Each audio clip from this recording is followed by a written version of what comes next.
तो दोस्तों बात करूँ आज एक ऐसे क्वेश्चन के बारे में जो लगातार आप लोग पूछते रहते हो कि सर ये बताओ कि RVNL शेयर और IRFC शेयर में से कौन सा शेयर अच्छा है। तो दोस्तों मैं बोलूँगा मेरे लिए तो पर्सनली दोनों के दोनों स्टॉक अच्छे हैं। जब तक दोनों के दोनों स्टॉक अच्छे हैं जब तक वो मेरे प्राइस के ऊपर ट्रेड कर रहे हैं। सिंपल सा फंडा है अपना, राइट। ज़्यादा चीज़ें हम ऐड नहीं करते, जितना बेसिक रखने का प्रयास करोगे स्टॉक मार्केट में उतना अच्छा होगा। तो आप इस बात को फोकस करो कि किस बात को फोकस करनी है आपको, अभी बता देता हूँ। वो है ये है कि अपनी एंट्री सबसे अच्छी रखो। मतलब आप ध्यान रखो कि जो जिस प्राइस में आप एंटर कर रहे हो वो सबसे सस्ता प्राइस हो। सस्ते का मतलब आपको 100 बार बताया मैंने, बहुत सारे टर्म्स होते हैं सस्ते स्टॉक को कैसे पिक करते हैं।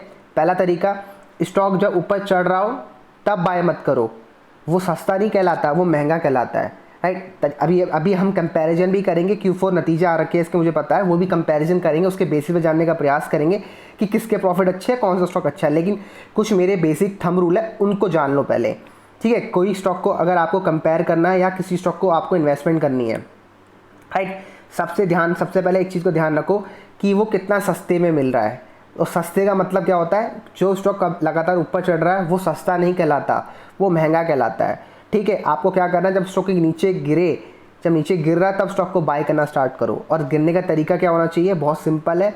जब भी RSI गिरते समय 50 के आसपास आए स्टॉक को एक्यूमुलेट करना स्टार्ट करो, राइट। और लोग बहुत सारी गलती डिटेल क्या करते हैं, तो स्टॉक को तब बाय करना स्टार्ट करते हैं जब स्टॉक की न्यूज़ आउट हो जाती है। बात को समझो ध्यान से, किसी स्टॉक की न्यूज़ तब आउट होती है जब उसका जो RSI इंडिकेटर 70 के ऊपर चले जाता है। ध्यान से किसी चार्ट को फोकस करके देखना और जितनी स्टॉक की न्यूज़ आई हो उसका RSI इंडिकेटर अप्लाई करके देखना, आपको समझ आ जाएगा मैं क्या कहना चाहता हूँ।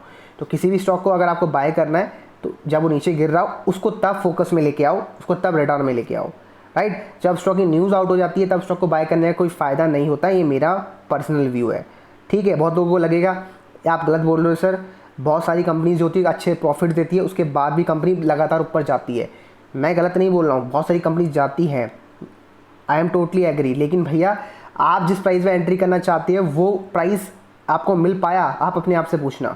मैं जो भी स्टॉक्स को बाय करता हूँ मैं अपने बाय प्राइस में करता हूँ, मतलब वो बाय प्राइस अगर नहीं आता है तो मैं छोड़ देता हूँ, सच बता रहा हूँ। अब RVNL शेयर है, 29 रुपये के लेवल्स में रिकमेंड किया था आपको, 27 रुपये के लेवल्स में लगातार रिकमेंड किया था, एक अच्छा प्राइस था। साथ पे IRFC 21 रुपये के लेवल्स में रिकमेंड किया था, ठीक है, और एकदम बॉटम के आसपास रिकमेंड किया था, अच्छा प्राइस था इसलिए रिकमेंड किया था, ठीक है। तो ये कुछ चीज़ें होती है। और अभी देखो IRFC शेयर है वो 25 रुपये ट्रेड कर रहा है, हमारे बाय प्राइस से ऊपर है, हमें कोई दिक्कत है।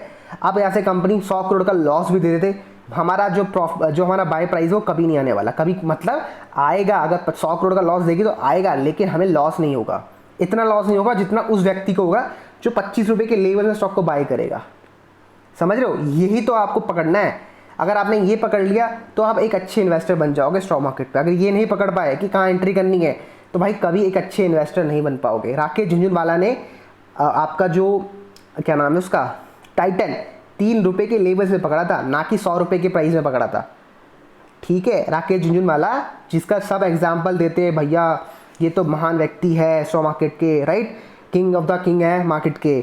तो भाई उन्होंने भी जो आपका टाइटन था 3 रुपये के लेवल्स में पकड़ा, 3 रुपये 4 रुपये के लेवल्स में, ना कि 100 रुपये के लेवल्स में।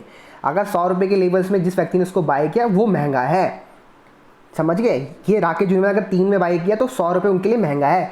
तो अगर 3 में उन्होंने बाय किया 6 रुपये मिल रहा तो उनके लिए वो प्राइस 6 रुपये महंगा है, क्योंकि 3 रुपये वाली 6 रुपये हो चुकी है, पैसा डबल हो चुका ऑलरेडी, समझ गए। तो ये कॉन्सेप्ट दिमाग में रखो कि एंट्री मैटर करती है जब इन्वेस्टिंग करोगे, ठीक है। रिजल्ट्स बाद में आते हैं, लेकिन अगर एंट्री अच्छी नहीं होगी तो कुछ नहीं होगा। और दूसरा पॉइंट होता है रिस्क एपेटाइट, कि एक स्टॉक में कितना पैसा डाले। मेरा मानना है दोस्तों कि 5% ऑफ योर कैपिटल, इससे ज़्यादा इन्वेस्ट मत किया करो किसी स्टॉक में। ज़्यादा करोगे तो डेफिनेटली बाद में तकलीफ हो सकती है, बाद देगा मतलब समझ जाओ, ठीक है। राकेश झुनझुनवाला के पास ऑलरेडी 20-25 साल का एक्सपीरियंस था जब उन्होंने टाइटन को बाय किया था।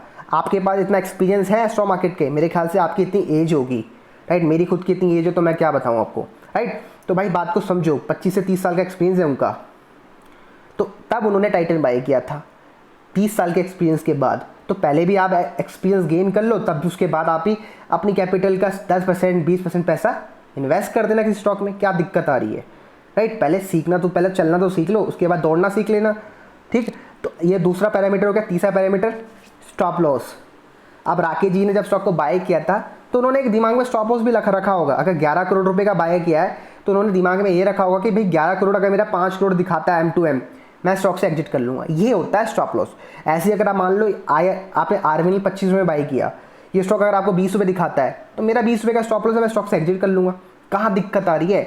अगर दोबारा स्टॉक 20 रुपये से 25 जाता है, मैं दोबारा उसको पकड़ लूँगा। ये होता है स्टॉप लॉस, ठीक है। तो 3 चीज़ें मैंने आपको बताई, क्या? एंट्री, स्टॉप लॉस और रिस्क मैनेजमेंट। इन 3 चीज़ों को फोकस कर लो।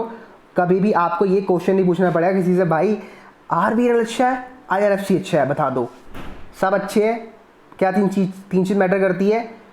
एंट्री, स्टॉप लॉस एंड आपका रिस्क मैनेजमेंट। ये 3 चीज़ अच्छी है, 90% काम हो गया। 10% आता है फिर आपका एग्जिट में। बस एग्जिट क्या है? जब भी आपको गेन हो 100%, 200% प्रॉफिट बुक करना स्टार्ट करो, सिंपल। अब दिखाता हूँ आपको कंपनी के थोड़े प्रॉफिट्स, राइट, कि कंपनी के Q4 नतीजे आउट हो चुके हैं। तो डेफिनेटली एक वीडियो मैंने अभी तक नहीं बनाया इनके ऊपर, तो मुझे लगा इसके अंदर ही इंक्लूड कर देता हूँ। तो दिखाता हूँ आपको Q4 नतीजे। सबसे पहले बात करेंगे IRFC के Q4 नतीजे के, तो मैं आपको दिखाता हूँ, ठीक है। मैं और कुछ बात नहीं करूँगा, सिर्फ यही बात करूँगा आज, राइट। कंपनी के सेल्स दोस्तों आप देख सकते हो 4,454 करोड़ के आसपास की सेल्स देखने को मिली है।